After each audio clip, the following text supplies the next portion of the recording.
የነቢዩ ሰለላሁ ዐለይሂ ወሰለም ስሞች 5 ናቸው። ሊ ኸምሰቱ አስማ አሉ ነቢ ሰለላሁ ዐለይሂ ወሰለም፣ እኔ 5 ስሞች አሉኝ አሉ።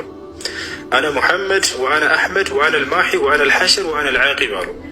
እኔ ሙሐመድ ነኝ፣ እኔ አሕመድ ነኝ፣ እኔ ማሒ ነኝ፣ እኔ ሐሽር ነኝ፣ እኔ ዓቂብ ነኝ አሉ። ምን ማለት ነው? የትርጉሞቻቸው ስሞቻቸው ዝም ብሎ ስም ብቻ እንዳይመስላችሁ ከማንነታቸው ጋር የተያያዘ ነው። ከምንነታቸው ጋር የተያያዘ ነው።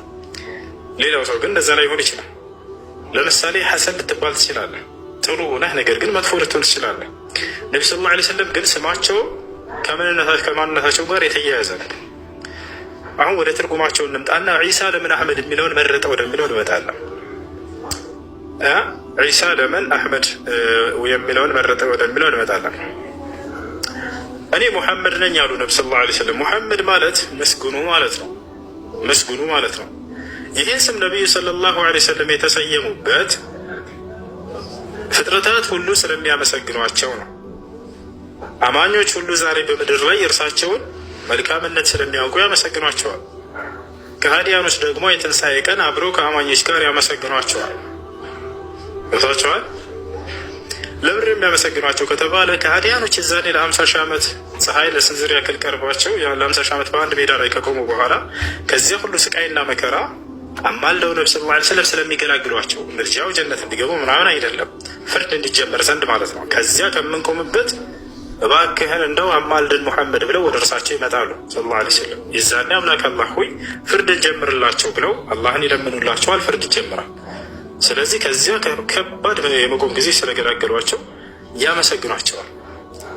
ለዚህም አላህ በቁርአን ላይ ሲናገር ወሚነ ሌይሊ ፈተሐጀድ ቢሂ ናፊለተን ለከ ዐሳ አን የብዐሰከ ረቡከ መቃመን መሕሙዳ ይላል።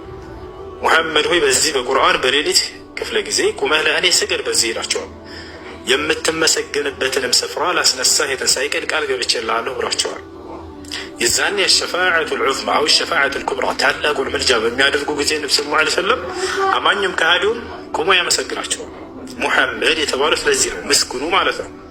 ሊአነ አልኸላኢቅ ሰየሕመዱነሁ የውመል ቂያማ ሙእሚኒም ወኢንሲም ካፊሪም ኢንሲም ወጅኒ ሰዎችም ጅኖችም አማኝም ከሃዲውም ቆሞ የዛኔ ያመሰግኗቸዋል። ስለዚህ ማን ተባሉ? ሙሐመድ የተባሉት ከዚህ አንጻር ነው። ሌላኛው መጠሪያቸው ምንድን ነው ከተባለ አሕመድ አሕመድ ማለት ነው አመስጋኙ ማለት ነው። አመስጋኙ ለምን በዚህ ተጠሩ? አመስጋኙ ማለት ከማንም ፍጥረት በላይ አምላኩን ያመሰገነ ማለት ነው። ይዟቸዋል። አሕመድ ከማንም ፍጥረት በላይ አምላኩን ያመሰገነ አምላኩን የተገዛ ማለት ነው። ለዚህ ነው ዒሳ ዓለይሂ ሰላም አሕመድ የሚለውን የመረጠው። ሙሐመድ ከሚለውና አሕመድ ከሚለው የትኛው እንደሚበልጥ አሁን ላስረዳቸው። ሙሐመድ የሚለው መጠሪያቸው ፍጥረታት ሁሉ እርሳቸውን የሚያመሰግንባቸው የሆነ ስማቸው ሲሆን፣ አሕመድ የሚለው መጠሪያቸው ደግሞ ፈጣሪን ከማንም በላይ ያመሰግኑበት መጠሪያቸው ነው። ታዲያ ፍጥረታት ከሚያመሰግንባቸው ማንነትና ፈጣሪን አመስግናችሁ ከተጎናጸፋችሁት ስም የትኛው ይበልጣል? ልጆች አያችሁ አይደል? ዒሳ የትኛውን መረጠ?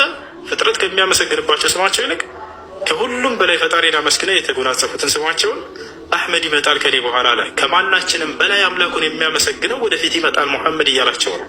ያሰላም ከማንም በላይ ፈጣሪውን ያመሰግነው ሙሐመድ ከእኔ በኋላ ይመጣል አለ። ያሰላም እስሙሁ አሕመድ። ሌሎችን ስማቸውን የጨረሳቸው ወአነ ልማሒ አሉ። እኔ ማሒ ነኝ አሉ። ወአነ ልማሒ እኔ ማሒ ነኝ ሊአነ አላህ የምሑ ብየ ልኸጣያ አሉ ወሽርክ። ማሒ ማለት አባሹ ማለት ነው። ምክንያቱም አላህ በእኔ ኃጢአትን ያብሳልና አሉ፣ ይደመስሳልና አሉ፣ ያጠፋልና አሉ። አያችሁ። ስለዚህ ህዝቡንም ከኃጢአቱ ያድናችኋል። ይህ አዲስ ነገር አይደለም። ለነቢያት ለነቢ ሰለላሁ ዐለይሂ ወሰለም የተሰጠ መገለጫ ነው። ቅድም እንዳያችሁት ወይዘኪህም ብሏል። አብርሃም ምን አለ? ህዝቡንም ከኃጢአታቸው የሚያድናቸው የሆነ ነቢይ ላክ ብሎ ነቢ ሰለላሁ ዐለይሂ ወሰለም እንደላከ አላህ በቁርአን ላይ ይናገራል። ጌታቸዋል። ወይዘኪህም ማለት ከኃጢአታቸውም ያጠራቸዋል ማለት ነው።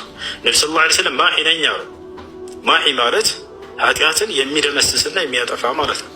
አምላክ ነቢያቶችን የኃጢአት አጥፊ አድርጓቸዋል። በምድር ላይ እንዴት ነው የሚያጠፉት ከተባለ ስለ ጽድቅ በማስተማር የኃጢአትን ቆሻሻነት በማስተማር ለሰዎች ያንን ሲሰብኩ ጊዜ ሰው ኃጢአትን ሲርቅና ጽድቅ ሲያደርግ የዛኔ ያንን ክህደትና ኃጢአትን ከሰው አጠፉ፣ ደመሰሱ ማለት ነው። የሚምረው ግን አምላክ ነው። ልብ በሉ። እነሱ ይምራሉ እያልን አይደለም።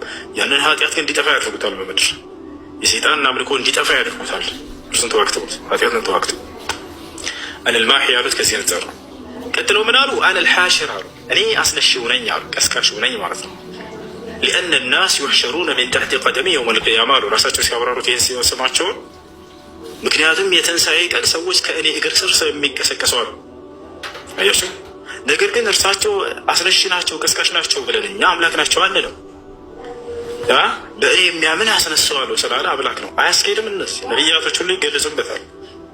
የእርሳቸውን ነቢይነት አምኖ ከተቀበለ ሰውየው ከእነርሱ ጋር ይቀሰቀሳል ማለት ነው፣ ሌላ ነገር አይደለም።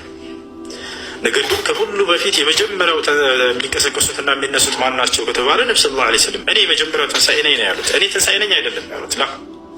እኔ ትንሣኤ ነኝ፣ ይሄ ቀላል ነው። እኔ የመጀመሪያው ትንሣኤ ነኝ ነው ያሉት። የመጀመሪያ የሚለውን ጨምሩበት። ኢየሱስ ክርስቶስ እኔ ትንሣኤ ነኝ አለ አይደለ? ነቢ ሰለላሁ ዐለይሂ ወሰለም ከዚህ በላይ ምን አሉ? እኔ የመጀመሪያው ትንሣኤ ነኝ አሉ። አነ አወሉ መን ተንሸቁ ዐንሁ ልቀብሩ የውመ ልቅያማ አሉ። የትንሣኤ ቀን መጀመሪያ ቀብር ተከፍቶለት የምወጣው እኔ ነኝ አሉ። እሺ ወአና አልሓሽር መጨረሻ ላይ ምን አሉ? ወአና አልዓቂብ አሉ። እኔ ዓቂብ ነኝ። ዓቂብ ማለት ነው መደምደሚያው ማለት ነው፣ መጨረሻው ማለት ነው። ለምን በዚህ ተሰየሙ? የነቢያት ሁሉ መደምደሚያና መጨረሻ ስለሆኑ። አላህ በቁርአን ላይ ሲናገር ማ ካነ ሙሐመዱን አባ አሐድ ምን ሪጃሊኩም ወላኪን ረሱለላህ ወኻተመ ነቢይን አለ። ሙሐመድ ግን የእኔ የአላህ መልእክተኛ የነቢያቶችን መደምደሚያና መጨረሻ ነው ብሎ ተናገረ። ነቢ ሰለላሁ ዐለይሂ ወሰለም አነ ኻተሙ ነቢይን ላ ነቢይ ባዕዲ አሉ። እኔ ነቢያት ሁሉ መደምደሚያና መጨረሻ ነኝ፣ ከኔ በኋላ ማንም ነቢይ የለም ብለው ተናገሩ። ስለዚህ አነ ልዓቂብ እኔ መጨረሻው እኔ መደምደሚያው ነኝ እያሉ የተናገሩት ስማቸውም ከዚህ አንጻር ነው ማለት ነው። ይህን ይመስላል።